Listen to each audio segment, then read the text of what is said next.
Hello, everyone. Welcome back to our session on keys to success in dining. So today we have Angela Peterson. She's the ABC for campus enterprises at North Carolina Agricultural and Technical State University. Hey, Sojo, how are you? Hi, Angela. Very good. Super excited to have you here on this series. So before we get started about some of your success in dining program and things that you've learned, could you tell a little bit about your campus to us, and how many students there are, a little bit about the Aggie dining program, and what your responsibility also includes. We do have an enrollment of over 13,000 students that will be coming in this upcoming fall semester. We are a land grant institution, and North Carolina A&T State University is a historical Black college university. It's one of the largest of the HBCUs. And we have a lot of various dining platforms for our students, offering them different variety and lots of options, and looking forward to this exciting upcoming academic year and some things that we can showcase and have them to be a part of and promote that student success or that great dining experience while they're here. So you have, how many dining halls do you have on campus, and how many retail? We have 2 dining halls, and it's so funny because we recently opened up our second dining hall about 4 wow. years ago, and yeah, and it's in both of our dining facilities are all-you-can-eat facilities, but the student called one the mini calf, and then they called the other one, because it's so large, just it's by its regular name. So you have those students, depending upon which side of campus they're actually on.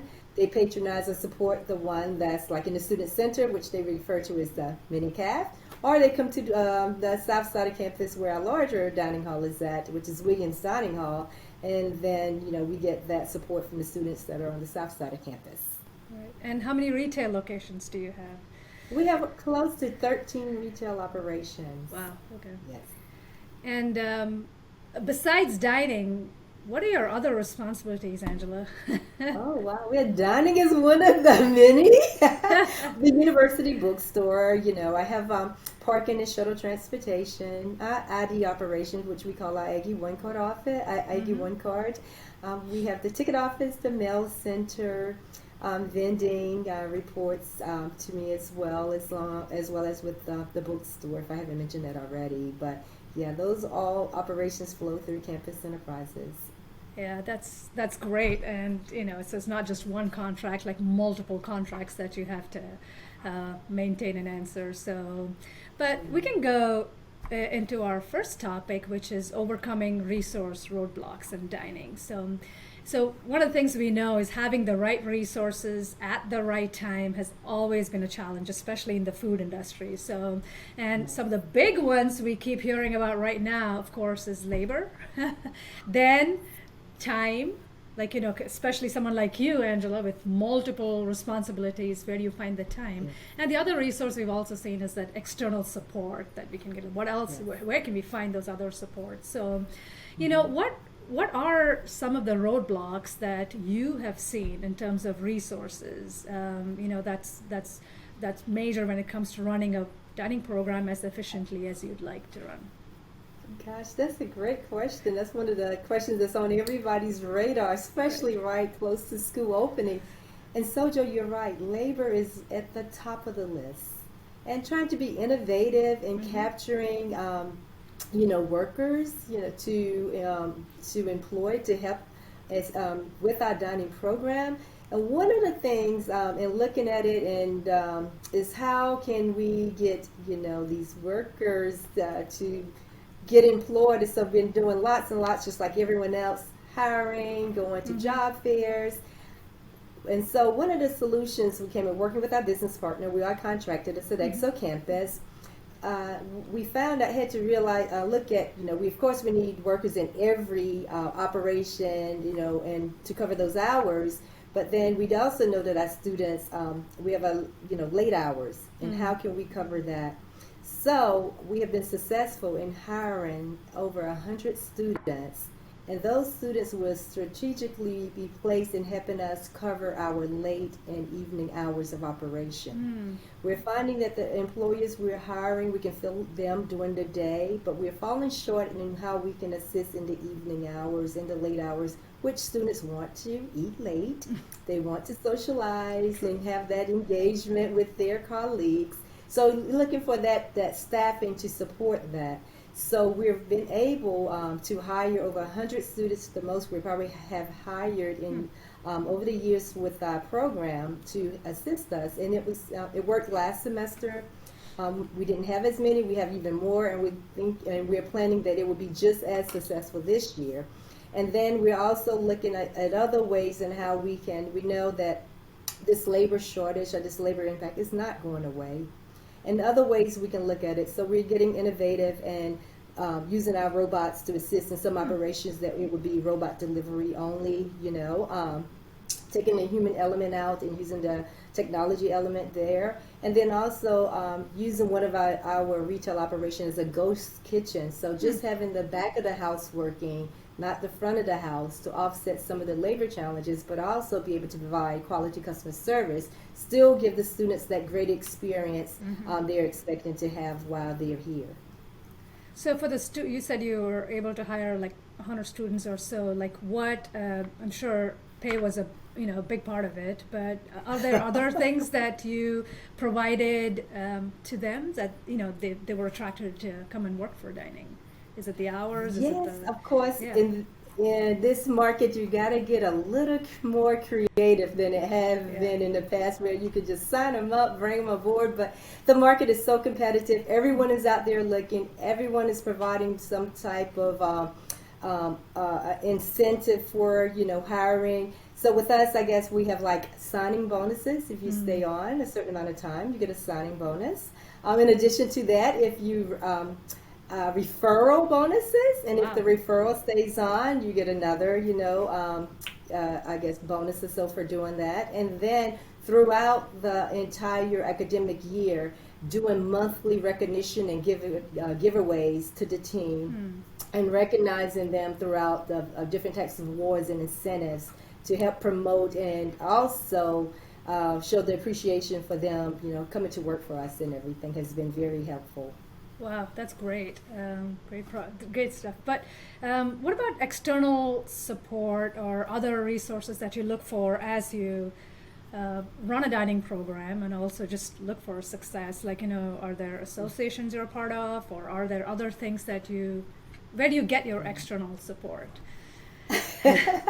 Great question. We brand ourselves into the community. Whether it's like associated with different organizations, churches, and planting ourselves that seed or so there, and looking at opportunities to hire so within, those type of areas, the community. Also, we look at within the A&T community with the departments, building those relationships and so with the departments. So that we can have that working together to collaborate on different events or different type of programs that we may be doing in our dining facilities, but leaning on those as well, because one of the reasons we were able to hire those students was through one of the departments on campus that has this program called Handshake that helps with student employment, building that relationship, that partnership with them. They set us up, and they are feeding a lot of the students. Actually, all of the students we hired came from that program.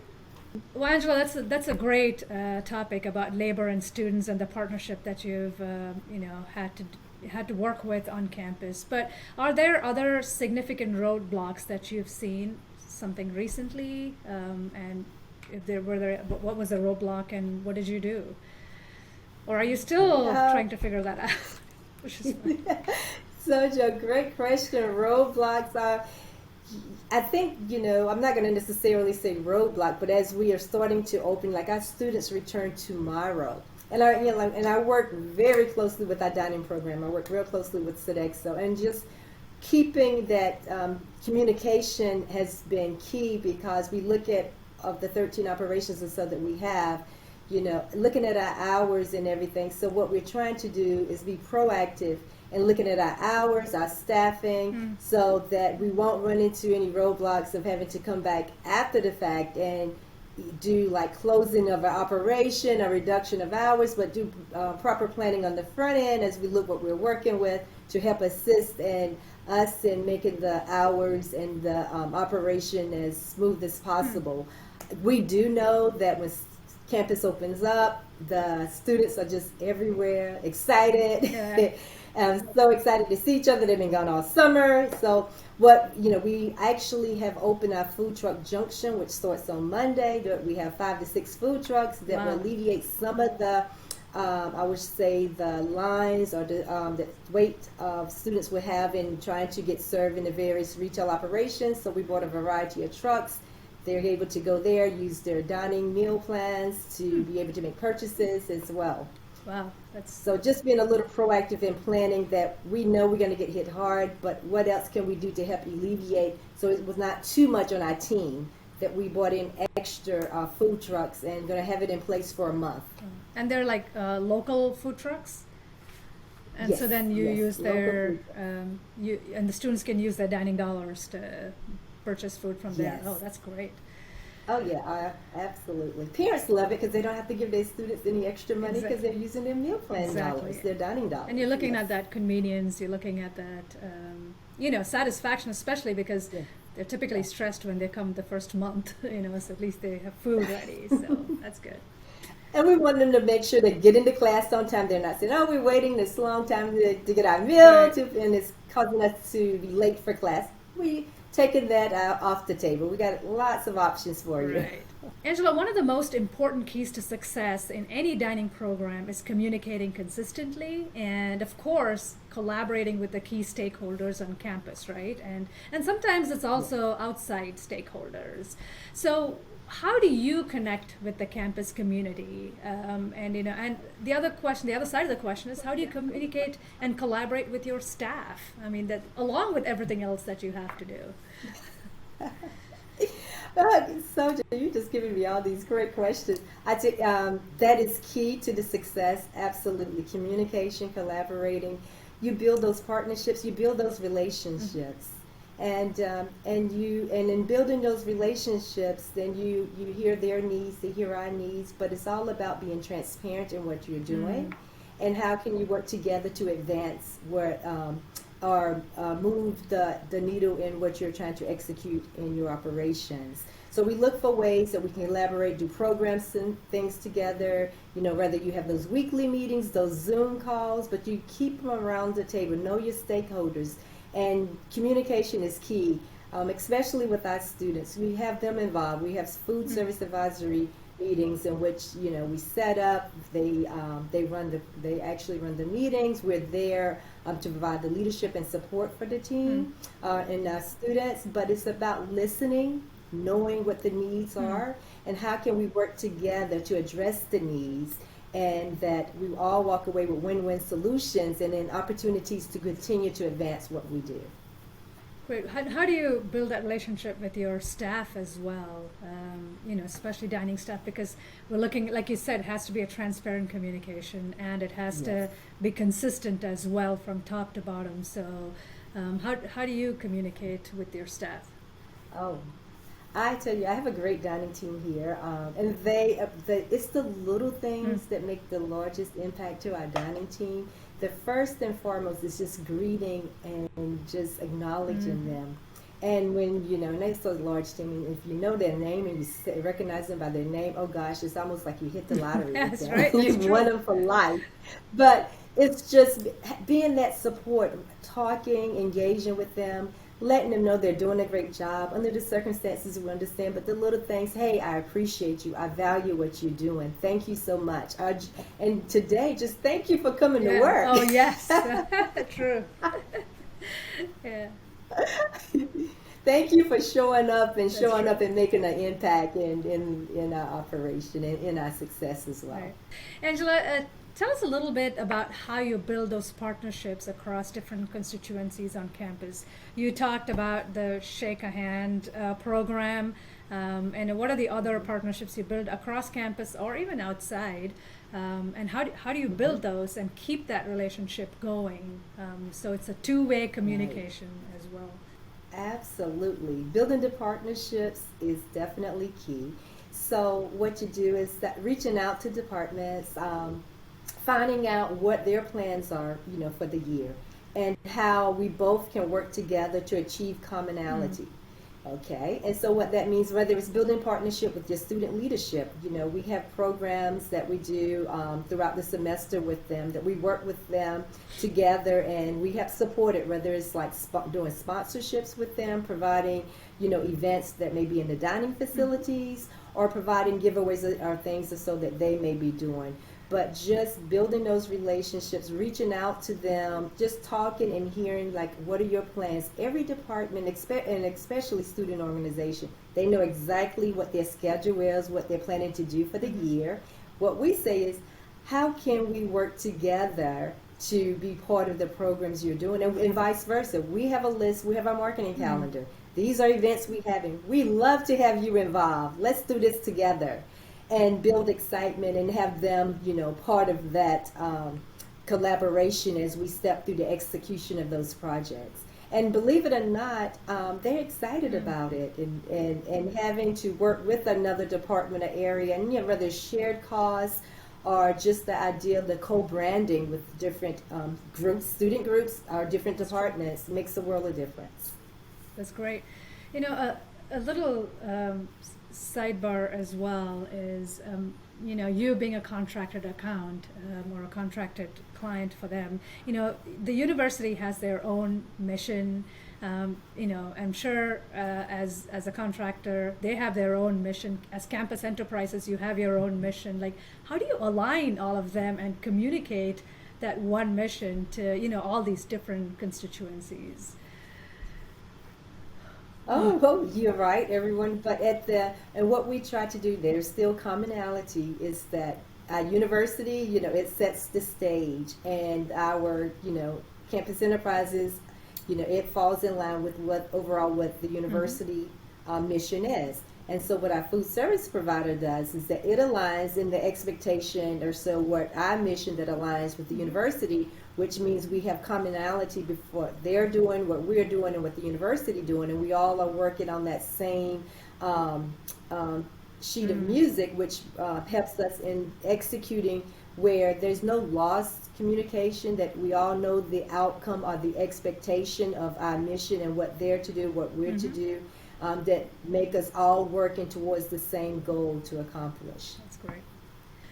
Um, so, Angela, more than often, we see that the success of a dining program is solely driven by the financial statement. But we believe to measure any successful dining program, we should also understand the service side of it, the actual operations, and the food, of course. So, Yes. what data do you utilize in making decisions? And how do you gather that type of data? Oh, wow. Okay, data, you're right. Data does make a difference in our programs from the financial standpoint. That's used a lot as we look at Mm-hmm. our sales volume, the peaks where the sales are arriving, the time. Also, we use survey Mm. data. We use focus group Mm-hmm. data. We use data that we get from in feedback or so from our advisory board meetings. But in our survey data, we cover all of our campus enterprises Mm. operations. That includes, our dining operation as well.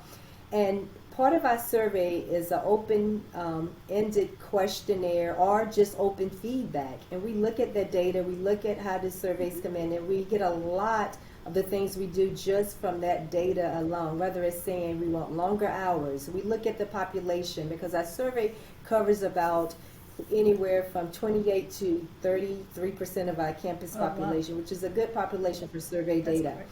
So we feel we got a good source there to use in driving things. Then we use social media.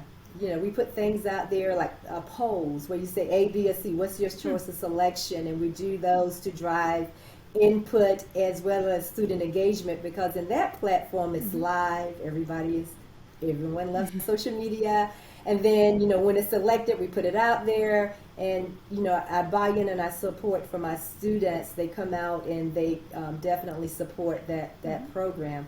But we tried to use different avenues of data, whether it's survey data, input, or feedback from advisory boards, or from focus groups, and then we have weekly setups in our dining hall where you get to just talk with the team.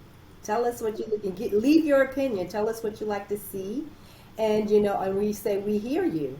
And when we do a suggestion or something that's from our students, or so we post it and with that up there, say we hear you. We took your opinion, your feedback, and we made it into execution of a delivery of what you have requested.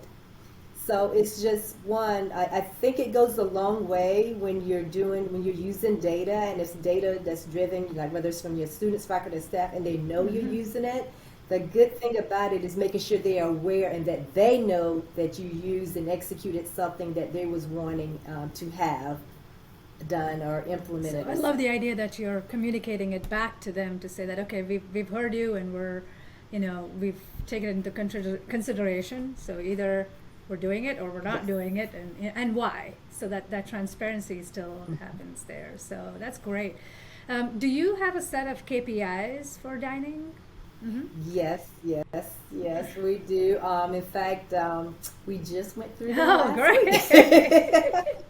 I don't need the results. And the reason being, only because our semester is getting ready to start, and you want to be able, when you put those in place, it needs to be at the beginning so that you can measure them and that you can know whether you're hitting the mark, your success, or where you're going at, because that helps guide the program and how successful your program is. So you definitely is key to have those KPIs. And so how do you monitor those KPIs? Are you gonna is that something the dining team does and you are doing, and then you guys come together every week or every quarter? How does that work? Well, it's through our dining program, and we do meet on a quarterly. We meet, actually, I have weekly meetings, but when it comes to looking with the KPIs, and so we do look at those on a quarterly basis. And then we wrap up with the annual meeting to see, the end results and everything, and how the year went against those KPIs that was established and put in place. That's good. As we all know, food service is a very complex business, right? So, and there are many factors that go into balancing both, expectation versus reality. What are some of the different complexities or challenges that you have faced over the last few years, pandemic being one, of course, but and what solutions did you come up with to, overcome those complexities in any way? You're right. Dining food services alone has its own natural complexities, and it's all about, I think, it's in the partnership. When you have a partnership that supports your university mission and they both align, and so that means that we both are working for the same, purpose and cause, that it makes it so much easier. And I think that was something that over the years, it's making that alignment. How can we align? It's them and us, but bringing the alignment to say, hey, yes, we know we have a partnership, but how to align it that we're operating in a way that makes it seamless in the execution and delivery of the services. So I think once realizing and working through that alignment and that collaboration for the commonality has made it so much easier in the execution of the programs and that's why we sort of rebranded ourselves. We call our dining program Aggie Dining, so that it's a family. We're all here together, and so we called it Aggie Dining. And so I think that alone just to show that it's one, that we all are working on this for the same, for working for one university with the same purpose. And it tends to happen within higher education. We end up working in our own silos, right? Because of all the responsibilities that everybody has. So to still show that unity and serving the same purpose with the good food is very important. So Definitely. Definitely. So I think that's one of the things that over time with not realizing it and getting that alignment in place has really helped. And I think, and I have seen where it has elevated our program over the years and it continues to elevate. Really good to hear. So, I think the last question I had was, what advice do you have for your colleagues and peers in the industry so that they can have or use these keys to have a good, successful dining program? I think the best advice is that, you have to make yourself part of the dining program, the dining experience. And our seats, yes, we're in leadership and we're up here, but to truly understand and to have a really good program, you're going to have to invest your time and yourself into the program to understand it. So that helps guide the type of program you have, the type of partnership you have. So I think understanding and making yourself involved and engaged in your program drives the overall success of your program, because when you do that, you really start connecting to what your students are saying. You understand what the workers are saying, and then, and you already know what the universities want. So I think just that type of engagement to your program is really key into how success your program will No be. truer words have ever been spoken. So yes, that's so right. But, yeah. Thank you, Angela, for being here. Your words of wisdom thank were you. amazing. I'm sure we can't wait to put this out in a video and show our other colleagues and peers and clients and friends that what other successful programs are doing.